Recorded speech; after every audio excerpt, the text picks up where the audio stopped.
On the 12th of January 2024, my happy, healthy, successful 43 years old life turned upside down in one night. It happened in a way that has had bigger consequences for me than anything else that ever happened. It broke me down to the point that I barely survived, and I'm still not sure I will or want to after 10 months given what I've become as a result. It all happened at my brother's 50th birthday party. I was there interacting with other birthday guests, and I was offered cocaine as part of the festivities. I am by no means a drug user, and I am also not a novice. I consider my profile normal as I never look for drugs, but I'm also open-minded and I've not been afraid to try something passed to me by friends. Until January 2024, I had a drama-free life, successful and healthy by any metric. Being in my 40s, my party days have been over for a while, and that night in January was my first time in close to a decade since I last took drugs. For several hours, I had a dozen plus lines of coke while sipping champagne at Le Bouquet in Cabo, Mexico, where the first dinner of the 3 days birthday celebration took place. So, chemically speaking, cocaine and alcohol were the first things in my system. I felt good and was having fun celebrating my big bro. Sometimes around midnight, my brother's friend, a VC banker, gave me molly which someone had brought from San Francisco. I'd only taken molly twice in my life, once at a wedding in Prague and at a club in Aruba, and I had positive experiences using it both times. Since my brother's friend seems to be trustworthy and well-intentioned, I reluctantly took it. Unfortunately, that happened to be the biggest mistake of my 43 years of existence, a mistake that changed everything. Once molly mixed with the cocaine and alcohol in my bloodstream, I had an insanely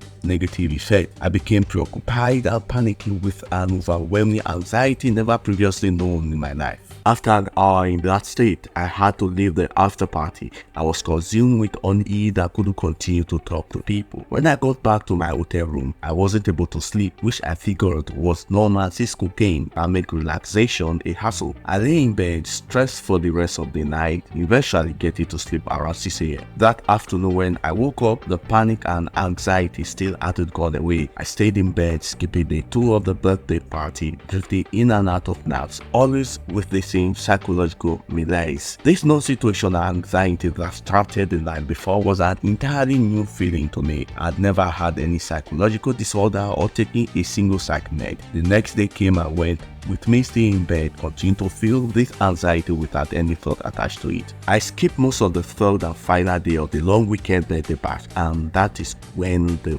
real problem started. On the third night, when I tried to go to sleep, no sleep came. None. The fourth day, January 15th, I flew to Mexico City for a routine work meeting and event. The same thing continued that night and the night after. No sleep at all. By the end of the sixth sleepless night, having barely made it through many otherwise stress-free work obligations in CDMX, I flew home to DC and assumed all would return to normal once in my own bed. But guess what? Nothing changed back home. A seventh night of no sleep became an eighth, with maybe an hour or two of broken sleep, springing wide awake each time, with shunning underlying anxiety. It was as if my mind had got stuck in fight or flight mode without any reason to be. After 2 weeks like this, I knew in my gut something was really wrong. I contacted a psychiatrist for the first time, who began to treat me with introductory sleeping pills starting with trazodone. This didn't put a dent in my sleep problem, and I was rotated to stronger categories of prescription. I proceeded in this way for the next month, working intensively with a team of 5 doctors, sleeping specialists, and psychiatrists who wrote me scripts for sequentially more heavily controlled meds. I had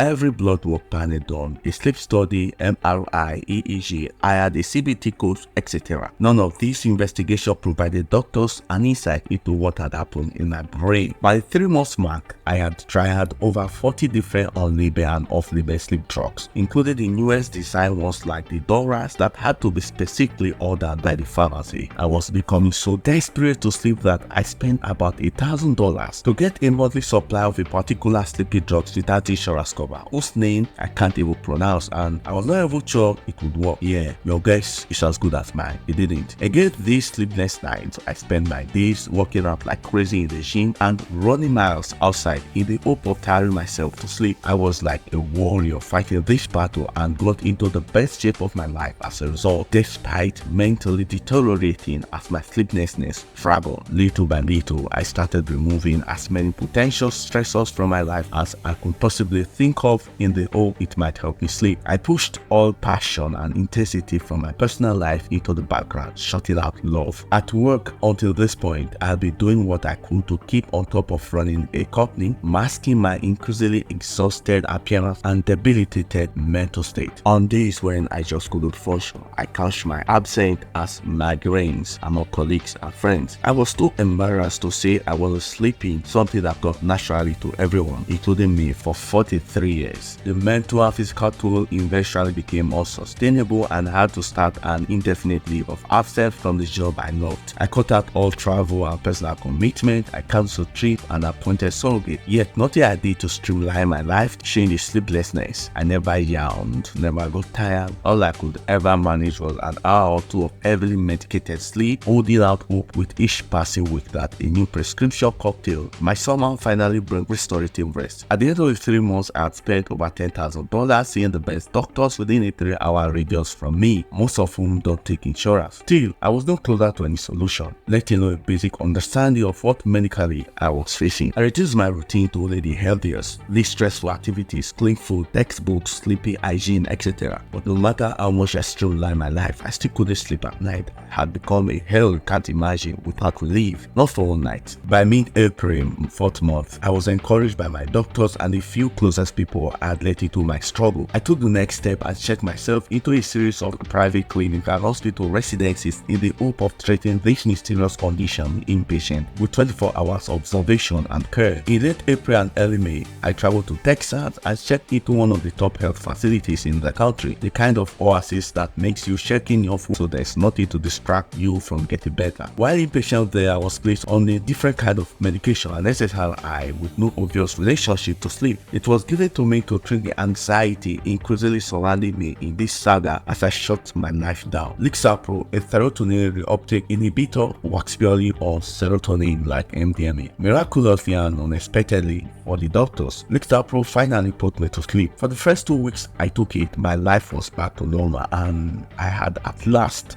beaten this course. I returned home with an enormous sense of gratitude, ready to restart my life with more passion than ever. After what I had been through over the past 4 months, I felt I had been handing my life back to me in a way that is impossible to describe unless you lose it for a while. I was beaming and energized, ready to share my cure to help any other victim of this crazy MDMA addiction. While it baffled the doctors that Lexapro put me to sleep, no one second guessed the positive result. After all, Lexapro works by altering levels of the same monoamine that MDMA targets, serotonin, which provided a concrete clue as to what had gone wrong with me starting that night in January in the first place. I felt like I had beaten by far the scariest thing I had ever felt, and for 2 weeks, Lexapro was my lifesaver. But then, in a cruel twist of fate that is still hard for me to look back on now, after 2 weeks on Lexapro, as I adjusted to the SSRI effect, the insomnia came right back to what it had been. I stuck with the trial in the hope that this was just a transient side effect, but by Lexapro week 7, the insomnia had gotten worse than ever. I tried